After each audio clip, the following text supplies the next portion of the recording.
5 छोटे बंदर, जादुई केले का पेड़ और खूनी शेर। एक बार की बात है, 5 छोटे बंदर भाई बहन गांव से होते हुए जा रहे थे। रास्ते पर गन्ने का रस वाला था। वो पांचों भाई बहन रुककर उसे देखने लगते हैं। तभी सबसे छोटी बहन सोनी कहती है, भैया मुझे गन्ने का रस चाहिए, भैया ला दो ना भैया। नहीं सोनी, हम छोटे हैं, अगर हम उसके पास गए तो वो हमें उसी गन्ने से मारेगा। चलो यहाँ से चलते हैं जंगल।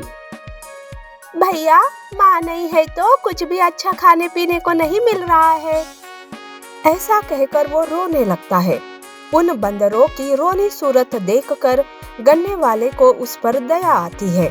वो गन्ने का रस ग्लास में भरकर उनके सामने रखता है। लो पी लो रस, तुम्हारी सूरत देखने से ही पता चल रहा है कि तुम कितने भूखे प्यासे हो। पांचों छोटे बंदर वो रस पी लेते हैं। भैया ये रस वाला तो बहुत ही अच्छा है, धन्यवाद रस वाले चाचा। रस पीने से ताजगी महसूस हो रही है। भैया चलो अब चलते हैं जंगल। वो पांचों बंदर जंगल की तरफ खुशी से जाते हैं। जंगल जाते वक्त सोनी वो रस वाला ग्लास भी अपने साथ ले जाती है।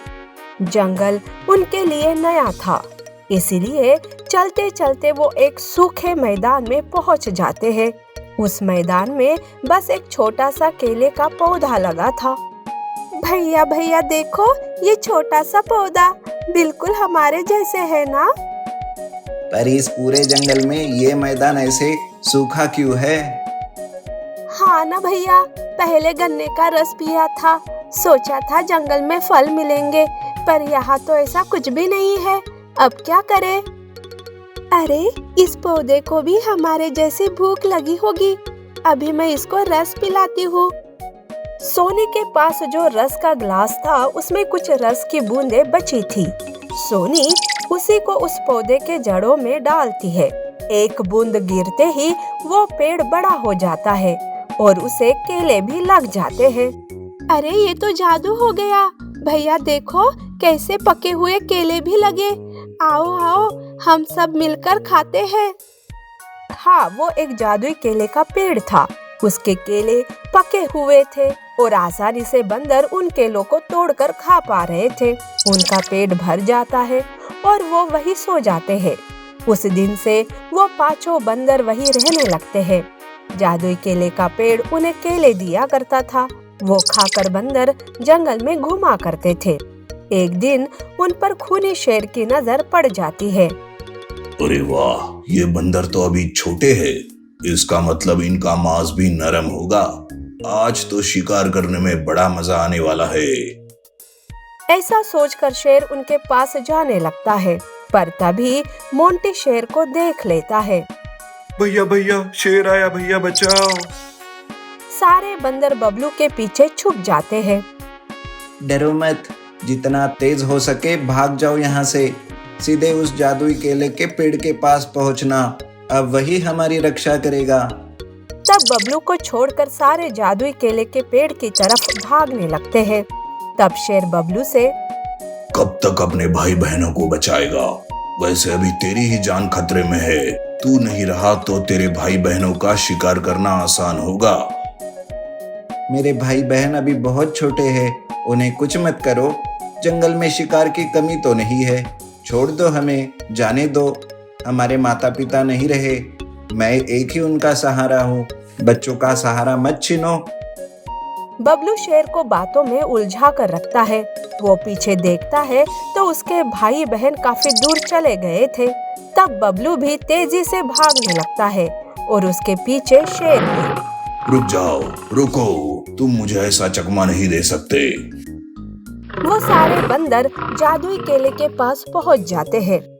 भैया भैया उस दिन कुछ रस की बूंदों से ना ये पेड़ ऊंचा हुआ था, आज फिर से उसे ऐसे ही ऊंचा करते हैं और शेर को उस पर लटका देते हैं। पर अब गन्ने का रस कहाँ से लेकर आएंगे? मैं लेकर आती हूँ रस। सोनी शेर के आने से पहले ही उस रस वाले के पास जाती है। वो रस वाला सोनी को पहचान जाता है और उसे रस दे देता है। सोनी उस रस के ग्लास को लेकर वापस आती है। इधर शेर भी उस जादुई केले के पास पहुंच जाता है। अब कहाँ जाओगे? अब कोई तुम्हारी मदद नहीं करेगा। शेर उन पर हमला करने जाता है, तब वो सारे पेड़ के सामने से हट जाते हैं और शेर उस केले के पेड़ को चिपक जाता है। उसी वक्त सोनी धीरे से रस पेड़ के जड़ में डालने लगती है। वैसे वैसे वो पेड़ भी ऊंचा बढ़ने लगता है। शेर ऊंचे आसमान में केले के पेड़ पे लटका हुआ था। तब केले का पेड़ भी हिलने लगता है। अब तो शेर को डर लगने लगता है। यहाँ से नीचे गिर गया तो मेरा तो भरता बन जाएगा। हे भगवान, मुझे बचा ले। अब शेर जोर जोर से चिल्लाने लगता है। बच्चों, मुझे बचा लो, मैं तुम्हें कुछ नहीं करूंगा, बस एक बार मुझे नीचे उतारो, कृपा करो मुझ पर। तब सोनी, हे जादुई केले के पेड़, शेर को नीचे उतार दो। तब जादुई केले का पेड़ शेर को नीचे उतार देता है। देखो, आज तुम्हें माफ कर दिया, पर आगे से ध्यान रखना, हम छोटे हैं इसलिए हमें कम मत समझना, ठीक है ना? हाँ हाँ, मैं सब समझ गया। अब मैं ऐसी गलती कभी नहीं करूंगा। ऐसा कहकर शेर वहाँ से भाग जाता है। इस तरह से जादुई केले के पेड़ की वजह से छोटे बंदरों की जान बच जाती है। नीति: समय रहते बुद्धि का सही इस्तेमाल करने से ही समस्या का हल निकाला जाता है।